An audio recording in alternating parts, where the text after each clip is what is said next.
መልስና የሴቶቹ ሁኔታ ያስነዋል ማለት ነው። አዎ በቃ እንደዛ ከሆነማ ለኔም እናንተ ናችሁ ባለመትረብ መርጡልኝ ማለት ነው። ትልቁ ሳሎን ውስጥ ቀይ መስመር እንዲህ አሳምርና እኔ ደረድራቸዋለሁ፣ እናንተ ደግሞ ትመርጡልኛላችሁ። ወደሽ ነው?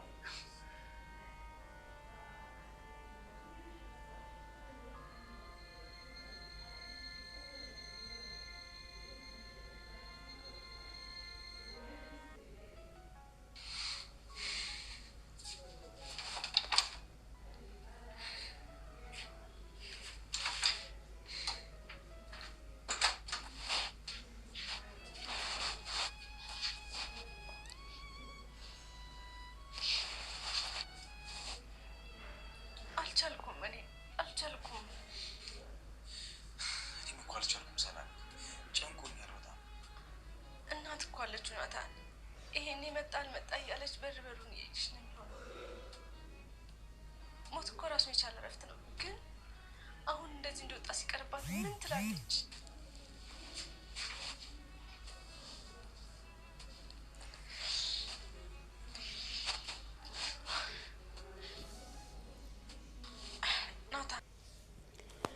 ሰላም ልጁን እኔን የገደልኩ ብዬ ፖሊስ ጣቢያ ሄጄ እናገራለሁ ብላለች። እንግዲህ ማኪ ደግሞ እነሱ ልጁን ከቤት እያወጡት ቪዲዮ ቀርጻ ሁላቸውንም በማስፈራራት ውስጥ ትገኛለች። እንግዲህ ማኪ እንደምንም ሆና ሰላምን ከቤት አባረራ እሷ ቤት ውስጥ መኖር ብቻ ነው የምትፈልገውና ናታን ደግሞ እሷ ምንም ነገር አታደርግም በማለት ነው። ማንም ሰው አያውቅም ቪዲዮ ቀርጻ እንደያዘችው። ሰላም ደግሞ አንተ ላጣቴን ቀስቼ አንተን ከገደልኩ ብዬ ማውራት አልችልም፣ ስለዚህ እኔ ነኝ ልጁን የገደልኩ ብዬ ፖሊስ ጣቢያ ሄጄ እናገራለሁ ትላለች።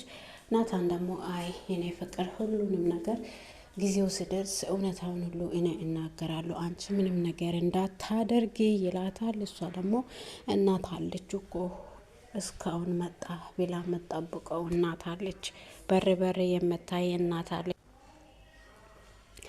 የልጁ ገዳይ እኔ ነኝ ብዬ እናገራለሁ ብላለች። እንግዲህ የናታን እናትም እንግዲህ በስህተት እንደሞተ ነው ሁሉም ሰው የሚያውቀው። ማኬ ግን ቪዲዮ ቀርጻ ሰላምን ብላ በሰላም ለአንስቼ አስፈራርቼ ናታን ወደ ቤት ያመጣት ሴት ማን እንደሆነች ለማወቅ ሞክሬ ነበረ፣ ግን ለመናገር ፈቃደኛ አልነበረችም። ስለዚህ እኔ ሰላም ማን ነው ናታን የሚያፈቅረው ሴት ማን እንደሆነች ማወቅ አልቻልኩም፣ ግን ረዘም ያለች ጸጉሯ ረጅም ብላ ተናግራኛለች ስትል እንግዲህ እትዬ በጣም ጮሃ ለምን በእሷ ላይ ቢላ ታነሻለሽ? እሷ ምንም ነገር የምታውቅ ነገር የለም፣ የሚያገባትም ነገር የለም። ከቤት ስራ ውጪ በእሷ እጅ ምንም ነገር የለም፣ እሷ ምንም አላደረገችም ብላለች። እንግዲህ እሷ ደግሞ አንቺም በቃ ወደ እሷ ዞርሽ፣ አንቺም ለሰላም ማገዝ ጀመርሽ እንዴ? አንቺም ተቀየርሽ፣ አንቺም ከኔ ለመራቅ ነው የወሰንሽው ለካ። እንደዛ ከሆነማ ማምዬ እኔ ሁሉንም ነገር በጊዜው አስተካክላለሁ ብላ ተናዳ ትወጣለች። በዛውም እንግዲህ ወደ ቤት ስትመጣ ሰውየው ሞቶ መሬት ላይ ታገኘዋለች። ከዛ ደግሞ በዛ ምክንያት ቪዲዮ ቀርጻ ታስቀምጣለች። ቪዲዮ ቀርጻ እንዳስቀመጣቸው ማንም አያውቅም። ቪዲዮ ቀርጻ እንግዲህ ሁላችሁንም እያስፈራራች ሰላምን ከቤት ትውጣ ትላለች። ይህን ቪዲዮ ለፖሊስ ወስጄ ሳላሳየው ሰላም ከዚህ ቤት ትውጣ ትላለች። እንግዲህ ማኪ ምንም አታደርግ ነው የመሰላቸው፣ ግን እሷ ቪዲዮውን ቀርጻ ልጁን እነሱን እንደምታስፈራራ ማንም ሰው አያስብም ነበረና እሷ ወደ ክላስ ሹክ ብላ ገብታ ያ ቪዲዮ እየቀረጸቻቸው ነበረ።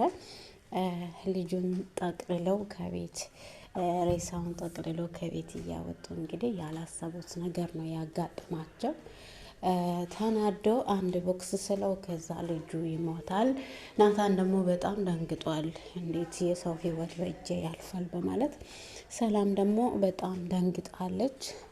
ሁሉንም ሰው ስታይ ማጨው ብቻ ሆናለች። እንግዲህ እንደዛም ደግሞ ሁሉም ተራብሸዋሉ። ጊዜው ሲደርስ እኔ ከዚህ በላይ አልቻልኩም፣ ሄጄ ለፖሊስ እውነታውን እናገራለሁ ስትል ሰላም አይ ይሄ ነገር ሊሆን አይችልም እና ናታን ገደለ ብለሽ ነው የምትናገረው ስላት አይ በአንተ ላይ እኔ ጣቶችን ቀስቼ ማውራት አልችልም፣ ግን እኔ ነኝ ልጁን የገደልኩ ብዬ እናገራለሁ ብላ ለናታን ስትነግረው አይ ጊዜው ሲደርስ እኔው ራሴ እውነታውን እናገራለሁ፣ አንቺ ምንም ነገር እንዳታደርጊ ይላታል ናታን። እሷ ደግሞ አይ ሊሆን አይችልም፣ እኔ ሄጄ እውነታውን እናገራለሁ፣ አንተ ምንም አትጨነቅ፣ በአንተ ላይ ጣቶችን ቀስቼ አንተን ከገደልከው የምልበት ልብ የለኝም ትላለች። እንግዲህ ሁላችሁንም እናትየዋንና ሮዛን ደውላ ታመጣለች። በናታን እጅ ሰው ሞቷል ብላ ደውላ ስታመጣቸው እንግዲህ ሁላቸውንም ወንጀለኛ ለማድረግ ነበረ ሀሳቧ። ቪዲዮ ቀርጻ እንደያዘች ናታንም አያውቅም። ናታንን ለማስፈራራት ወደ ክላስ ስትገባ እንግዲህ ከዚህ ብትወጪ ይሻልሻል ብሎ አስወጥቷታል ማለት ነው። ማኪ ግን በጣም አደገኛ ሴት ነች። በዛ ናታንን አግኝቼ አገባለሁ በማለት መጀመሪያ ሰላምን አባራ ነበረና ሰላም ያው ተመልሳ ወደ ቤት መጣ። ከአሰሪዋ ጋር ታርቃ ነበረና ናታን የሚወደው ደግሞ ሰላምን ብቻ ነው። እሷን እንደማያፈቅራት ታውቃለች። ግን እሷ እኔን ትቶ እንዴት እሷን ያፈቅራል በማለት ነው ይህን ሁሉ ስቃይ የምታደርሳቸውና እንግዲህ ሮዝ ደግሞ እሷን ታሰቃያታለች። እንዳሰቃየችም ሮዛን ለማስገደል ደግሞ ከእብዱ ጋር ለመስማማት እየሞከረች ነው። ሮዛ እብዱ ደግሞ ማሂን አንቺ ነሽ የገደልሽው፣ ስለዚህ አንቺ ገዳይ ነሽ፣ አንቺ ነሽ ፍቅረኛን የገደልሻት፣ ማሂን የገደልሻት አንቺ ነሽ ብሎ ያስሮጣታል። እንግዲህ ማኪ በጣም አደገኛ ሴት ሆናለች። ውድና የተወደዳችሁ የዩቱብ ተከታታዮቼ ቪዲዮን ስለምትከታተሉኝ አመሰግናችኋለሁ። አበረታቱኝ። ከጎኔ ስለምትሆኑኝም ደግሞ አመሰግናችኋለሁ። ስለምታበረታቱኝ ቪዲዮ ከተመቻችሁ ሰብስክራይብ፣ ላይክ፣ ሼር ማድረጋችሁን አይረሳ። አመሰግናችኋለሁ።